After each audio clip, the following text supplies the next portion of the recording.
Baik Pak Elmud, Pak Rimsad, saya ingin cerita dari Pak Pendeta Elmun Rumah Orbo. Iya, buat kita yang ada di sini dan juga para pemirsa sekalian dan buat jemaat HKBP Samarinda Seberang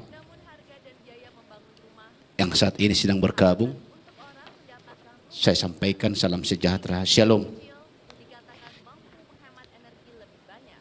Pelayanan saya untuk Samarinda Seberang, HKBP Samarinda Seberang itu adalah program daripada gereja distrik 27, Kaltimsel dan Kaltara yang mengadakan tukar mimbar. Sesungguhnya saya adalah pelayan di Balikpapan, tapi pada saat itu mendapat tugas untuk melayani di HKBP Samarinda Seberang. Pagi-pagi menuju gereja saya senang berjalan dengan Trinity Hutahayan, satu mobil dengan dia, dengan Riang. Dan sampai di gereja tidak ada yang mencemaskan, penuh dengan sukacita dan ibadah dimulai dengan doa pembuka. Kemudian semua pelayan masuk ke ruang ibadah dan saya mengambil tempat duduk. Ibadah berjalan dengan penuh sukacita, dimulai sekitar jam 8 lewat 12 menit.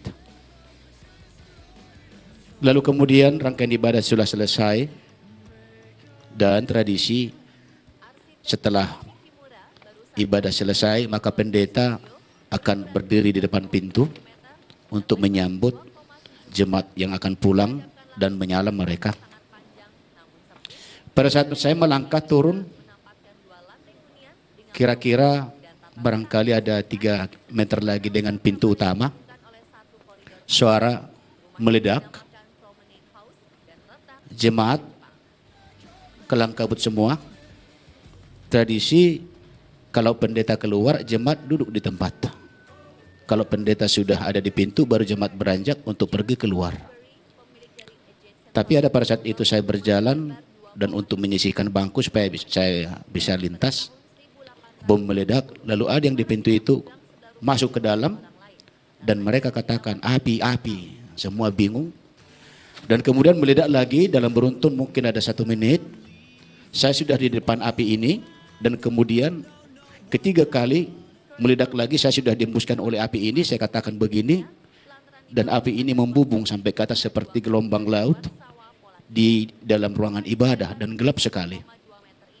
Ledakan itu luar biasa dan saya lihat setelah asapnya hilang, saya lihat itu motor masih berapi, menyala. Lalu saya katakan cari air. Saya sendiri berlari untuk kamar mandi cari air dan melihat anak-anak ini panas katanya, panas. Panas dan sebagian menyiram anak ini dengan air tanpa disadari. Lalu sebagian lagi membuka pakaiannya, lalu menangis. Saya kembali dari kamar mandi, cepat siram. Dan sebagian ngambil lumpur untuk motor yang terbakar ini. Dan kemudian tidak ada lagi orang di situ, sudah pada takut semua. Saya bilang matikan api ini. Itu pekarangan gereja sudah sepi karena takut semua, jemaat sudah ke belakang untuk mengamankan anak-anak ini. Seorang laki-laki yang tidak saya kenal mengatakan teroris. Waktu dia mengatakan teroris, saya lihat, apa kamu bilang? Teroris Pak, saya kejar tadi tapi saya nggak mampu mengejarnya. Dia lari ke sungai. Jadi saya lihat memang dia basah bajunya dan masih airnya menetes. Ini saya kejar Pak, tapi apa? Tapi saya nggak sanggup. Lalu saya katakan saya tidak akan, teroris tangkap, kejar. Saya sendiri mengarah dan berlari dan semua orang yang ada di situ berlari kembali menuju tempat yang dikatakan itu. Lalu saya ke tepi sungai ini, orang-orang juga banyak, tidak tahu lagi kemana arahnya. Lalu dikatakan masih di sana katanya. Lalu saya lari lagi ke situ lagi, harus ditangkap saya bilang. Nah, lalu kemudian saya mengarah ke sungai. Di atas sungai itu banyak kayu-kayu besar dan saya melihat ada kapal kecil. Kemudian ada lebih besar sedikit, di mana di sana ada 2 orang security. Lalu kemudian dari tepian dari darat, saya sekarang sudah di atas air, di atas kayu-kayu besar, gelondongan kayu besar. Lalu saya katakan, cepat, saya bilang gitu. Lalu warga dari tepian mengatakan, dilepaskan katanya. Karena kapal daripada security ini ngambil jarak kembali lagi dengan kapal di mana teroris itu ada, kapal kecil itu. Bawa ke sini, tangkap, bawa ke sini, saya katakan. Tangkap, saya bilang. Lalu kemudian security ini merapat kembali dan didorong ini kapal ini ke daratan. Saya lihat warga ini memang marah besar. Saya juga berlari, ada beberapa ratus meter saya berlari juga untuk dibawa ke arah ketepian. Saya lihat, waduh ini orangnya. Saya katakan, jangan bawa ke darat. Jangan bawa ke darat. Kita tidak mengizinkan adanya pemukulan. Kita tidak mengizinkan adanya kekerasan. Kita menanamkan kasih dan itu yang kita khotbahkan. Jangan bawa ke polisi. Karena warga semua mengatakan bunuh, matikan. Sudah seperti itu. Lalu saya katakan bawa ke polisi, bawa ke Polres. Jangan.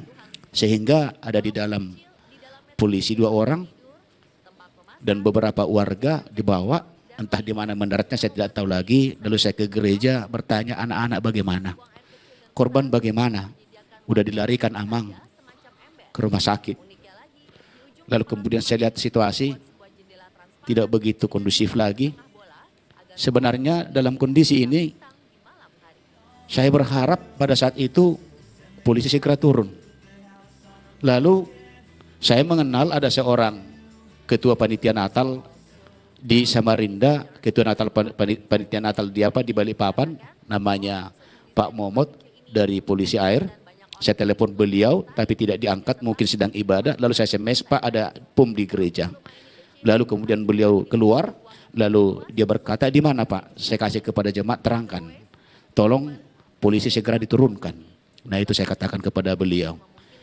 Nah kemudian saya dipanggil untuk ke Polresta Samarinda dan saya terangkan di sana tentang kejadian tersebut.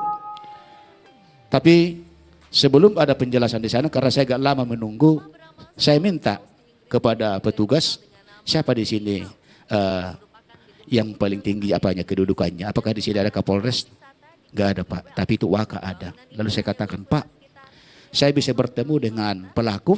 Saya bilang, dalam rangka apa Pak? Saya bilang, saya ingin berdoa buat dia. Dia tidak tahu apa yang dia lakukan ini. Saya ingin berdoa, memberikan kesejukan batin kepadanya. Itu saya katakan kepada dia. Saya ingin menyampaikan damai buat kehidupan dia. Kenapa sampai seperti itu? Sebentar Pak, dilihatnya kembali ke dalam, seperti enggak memungkinkan Pak. Tolong usahakan nanti kalau bisa. Saya tidak melakukan apa-apa, saya hanya berdoa memegang tangan dia yang sudah melemparkan bom itu. Saya akan mendoakan dia dan memegang kepalanya. Semoga pikirannya diberkati oleh Tuhan dan sejahtera dalam kehidupannya.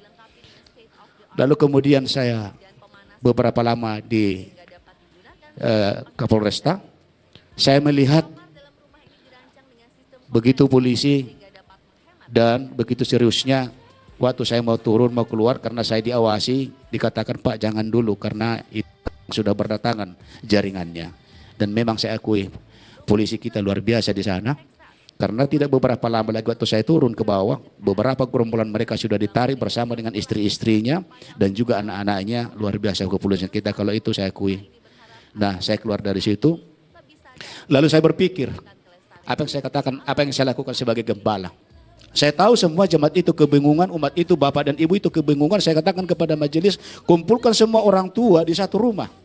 Saya tahu itu trauma besar, kumpulkan semua. Lalu majelis mengumpulkan, lalu saya terangkan kembali kepada mereka, bapak ibu sekalian, saya bilang setelah pulang dari kepolisian, bapak ibu sekalian, jangan ada niat mengutuk, jangan ada kata-kata yang menghakimi, tapi berdoalah.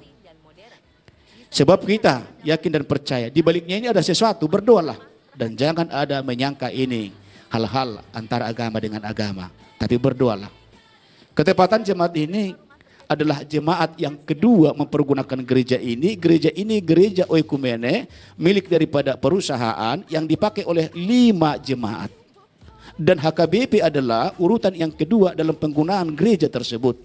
Lalu saya kata, mereka yang sudah 16 tahun ada di sana, tetapi tidak bisa memiliki gereja. Lalu saya mengatakan, siapa tahu di balik ini gereja kalian nanti menjadi ada. Berdoalah saya bilang. Dan jangan sampai ada pengutukan. Setelah jemaat mengatakan iya Amang, lalu saya katakan sudah siap kita, sudah. Nah oleh karena itu saya minta seorang ibu untuk memimpin doa dan seorang bapak membawa doa, dan saya akan menutup dalam doa. Setelah terlaksana demikian baru saya katakan sekarang kita melangkah ke rumah sakit, karena mereka semua dalam gemetaran.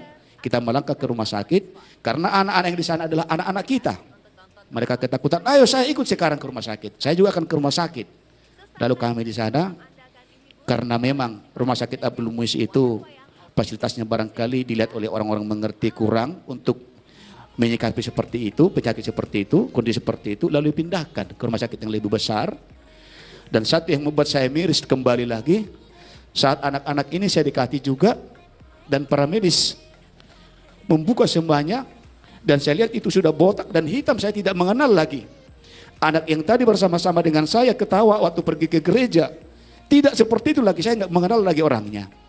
Dan pada saat dokter membuka, maaf buat kita yang ada di sini semua, Pak, apakah bapak-bapaknya? Bukan, saya pendetanya.